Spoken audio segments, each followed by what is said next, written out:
Bon, bon, je coupe. Région, chargé de l'emploi, dépôt territorial, habitant à Toulon. Donc, à qui diffusez-vous vos ou des informations? Je diffuse essentiellement par Internet, c'est-à-dire que j'ai des listes départementalisées dans les 6 départements de la région, donc des gens qui sont repérés comme étant soit des militants verts, soit des écologistes, soit des acteurs de l'économie sociale et solidaire. En gros, c'est ces trois registres sur chacun des départements. Plus quelques liens avec des militants écologistes qui travaillent sur l'économie au niveau national. Quels sont vos principaux outils de communication? C'est Internet, téléphone, puis papier, courrier. Par quel canal transmettez-vous vos informations, ou parmi les vecteurs de communication suivants, lesquels avez-vous utilisé pour vos communications? Petit A, support papier, publi, postage, affichage. Petit B, support numérique, courriel, sites, réseaux sociaux, Facebook, mailing list, vidéo, etc. Petit C, réunion d'une dizaine de personnes chez vous, dans un lieu externe, village, bar local, marché, salon, etc. Petit D, diffusion presse, PQR, audiovisuel. C'est d'abord par Internet, c'est clair. Après, il y a effectivement, de temps en temps, hier soir notamment, une réunion chez quelqu'un. Bon, après, les diffusions dans les médias sont très compliquées, puisqu'effectivement, il y a comme une censure, globalement. Surtout dans le Var, plus forte qu'ailleurs. Question 4. Quel est le canal, selon vous, le plus engageant pour recevoir une information en argument? Pour toi, quel est le canal le meilleur pour le meilleur. C'est ce qui marche, qui touche le efficace, qui touche le plus pour le lien direct, la confiance. Le lien direct. Le vis-à-vis. Question 5. Quel est le canal, selon vous, le plus engageant pour transmettre une information? C'est quoi la différence avec la question précédente? C'est pour recevoir et toi, c'est pour émettre. Ouais, enfin, oui, d'accord. Donc, la première, c'est toi pour recevoir. Ouais, pour moi, c'est le lien humain, ça c'est clair. Ouais. Après, l'efficacité pour émettre, c'est compliqué parce que tout le monde ne fonctionne pas de la même manière. Moi, je crois que, par exemple, pour faire simple, il y a une différence suivant les générations, suivant l'âge. C'est-à-dire qu'en gros, les vieux comme moi, on reste avec quand même des modalités qui sont plutôt le contact direct, puis le papier, puis l'Internet. Pour les nouvelles générations plus jeunes, je pense que c'est d'abord l'Internet ou même le SMS avant les autres. Alors après, est-ce que c'est engageant? Par contre, qu'est-ce que ça touche? Ça, c'est une autre question et je suis dans l'incapacité de répondre. Je pense qu'il y a plein de... Ça dépend des gens. C'est un bon boulot. Ouais. C'est une vraie question passionnante. C'est pour ça que je fais ça. Après, je croise des trucs. Donc, si je vous parle de réseau, quels sont les premiers mots qui vous viennent à l'esprit? C'est le lien et l'échange. C'est-à-dire, tout d'abord, effectivement, s'il y a des gens qui sont en réseau, ils ont une liaison entre sur des problèmes, sur des liens d'amitié ou des liens idéologiques ou des liens de confiance. Et puis, deuxième chose que j'ai oublié.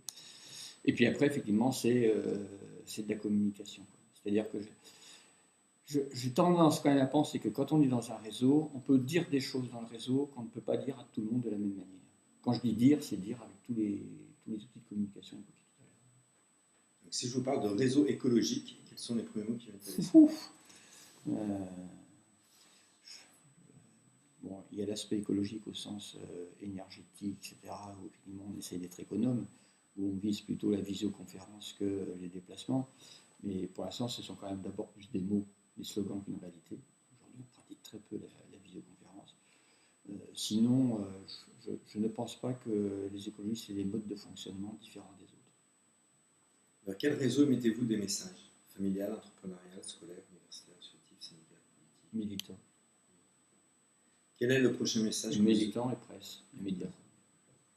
Quel est le prochain message que vous aurez à communiquer?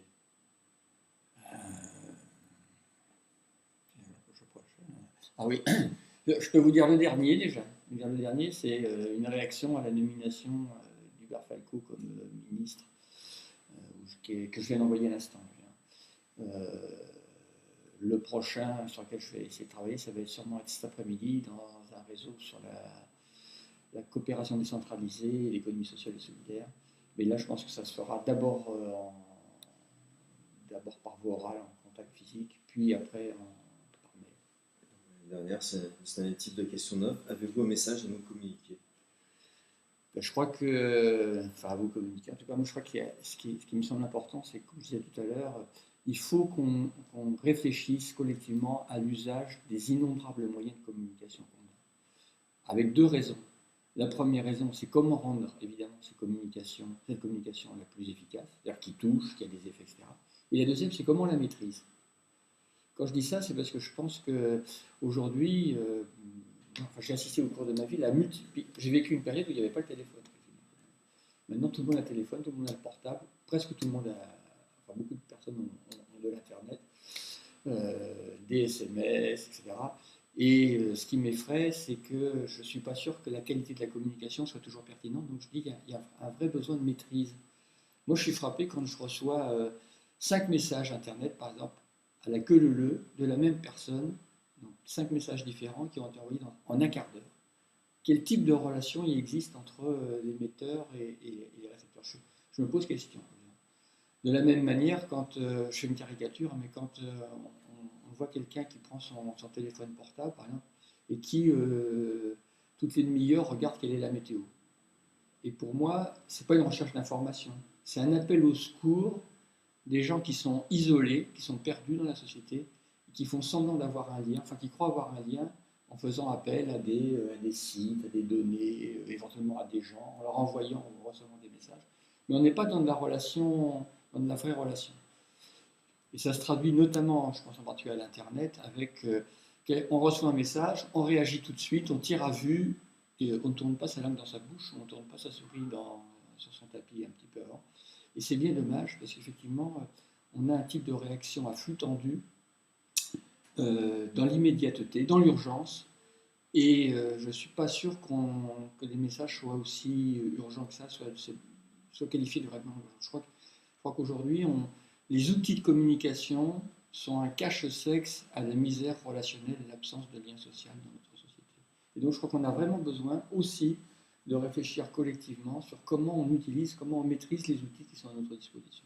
Et je crois que c'est un travail social à faire et qui a besoin de plein d'éclairages différents, depuis la psychanalyse jusqu'à l'affection, jusqu'à l'organisation des gens qui sont structurés en associations, partis politiques, en mouvement divers. Il y a des vraies questions là derrière et ça m'angoisse. Je vais vous donner un exemple tout à fait étonnant. Aujourd'hui, dans un hôpital, quand les gens envoient des messages d'urgence, viennent dans l'urgence, on n'arrive plus à distinguer qu'est-ce qui est de l'urgence et qu'est-ce qui n'en est pas. Ben, c'est des répercussions toutes bêtes sur la santé publique. Alors, il y a des gens qui pensent qu'ils ne sont pas en urgence, qui peuvent attendre. Il y a des gens qui ont des bobos, des problématiques qui ne relèvent pas de l'urgence et qui encombrent les services hospitaliers. Alors, je le dis à l'hôpital, mais je crois que c'est vrai dans l'ensemble de la vie. Il y a une non-maîtrise des outils de communication qui cachent des problématiques sociales, sociétales, affectives, relationnelles très, très, très, très importantes. Personnellement, je me fais grand souci de cette question-là. Merci, je vous remercie. Mais il n'y a pas de quoi, c'est un plaisir.